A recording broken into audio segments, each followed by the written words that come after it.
ലോക ചാമ്പ്യന്മാരായ അർജന്റീന ഈ ഞായറാഴ്ച ക്വാർട്ടർ ഫൈനൽ പോരാട്ടത്തിനായി കളത്തിലേക്ക് ഇറങ്ങുകയാണ്. എതിരാളികൾ യൂറോപ്യൻ വമ്പന്മാരായ സ്വിറ്റ്സർലാൻഡാണ്.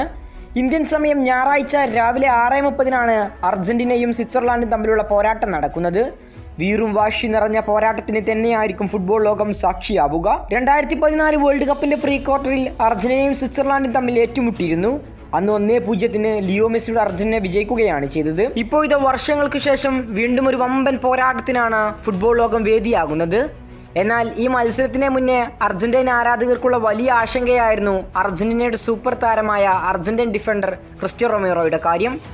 കഴിഞ്ഞ മത്സരത്തിൽ ഈജിപ്തിനെതിരെ അർജന്റീന 2 ഗോളുകൾക്ക് പിന്നിലായ നിമിഷം നിർണായകമായ തിരിച്ചുവരവിന് ഗോൾ കണ്ടെത്തിയത് ക്രിസ്റ്റ്യാനോ റൊമേറോയായിരുന്നു. എന്നാൽ ആ മത്സരത്തിൻ്റെ അവസാന നിമിഷത്തിൽ സ്കലോണി അദ്ദേഹത്തെ പിൻവലിക്കുകയാണ് ചെയ്തത്. അദ്ദേഹത്തിന് മസിൽ ഇഷ്യൂസ് ഉണ്ടായിരുന്നു. മത്സരശേഷം അതിനെക്കുറിച്ച് റിപ്പോർട്ടുകളും വന്നിരുന്നു. നിലവിൽ പരിക്കുള്ള താരത്തിൻ്റെ മസിൽ ഇഞ്ചുറി ആരാധകർക്ക് വലിയ ആശങ്ക തന്നെയായിരുന്നു. എന്നാൽ ഇപ്പോൾ സ്വിറ്റ്സർലാൻഡിനെ നേരിടും മുമ്പ് അർജന്റീന ആരാധകർക്ക് വളരെ ആശ്വാസകരമായ വാർത്തയാണ് പുറത്തു വരുന്നത്. ക്രിസ്റ്റ്യാനോ റൊമേറോക്ക് പ്രശ്നങ്ങളൊന്നുമില്ല. അത് ചെറിയ മൈനർ മസിൽ ഇഞ്ചുറി ആയിരുന്നു.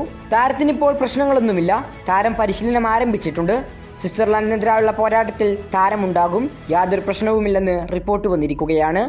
ഏതായാലും ഇത് അർജന്റീന ആരാധകർക്ക് ഏറെ ആശ്വസിക്കാൻ വകയുള്ള ഒരു വാർത്ത തന്നെയാണ്. താരത്തിൻ്റെ കാര്യത്തിൽ വലിയ ആശങ്കകൾ ഉണ്ടായിരുന്നു ടീമിനും ആരാധകർക്കുമെല്ലാം. അതിപ്പോൾ മാറിക്കിട്ടിരിക്കുകയാണ്. കൂടുതൽ ഫുട്ബോൾ വാർത്തകൾക്കും വേൾഡ് കപ്പ് വിശേഷങ്ങൾക്കും വേണ്ടി ചാനൽ ഇപ്പോൾ തന്നെ മറക്കാതെ സബ്സ്ക്രൈബ് ചെയ്യുക. കൂടുതൽ ഫുട്ബോൾ വാർത്തകളുമായി ഇനിയും കാണാം.